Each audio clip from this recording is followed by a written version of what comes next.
The new Agri-Climate Rural Environment Scheme, or ACRES for short, represents a €1.5 billion investment over 5 years, running from 2023 to 27.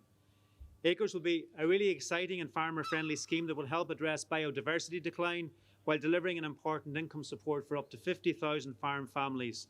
And it's the highest amount of funding ever committed by a government to a single agri-environmental scheme.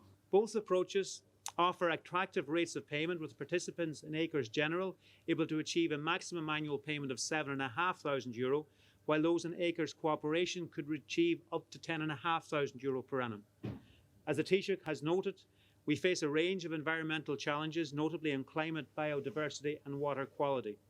But our farmers are the ones who are working and will work to reverse these declines, backed by the government through creative and innovative solutions like ACRES. We want a strong, vibrant rural community. We want to strengthen our farm families as well as our environment. And the common denominator in the success of all these ambitions is our farmers, who are true pioneers in this space. We have a long track record of having really important agri-environmental schemes, from REPS to AOS to GLAS and now to ACRES. I know ACRES will be well received by our farm families, and I look forward to the application process opening. It will play a critical role in our overall agri-environment and rural sector over the next decade.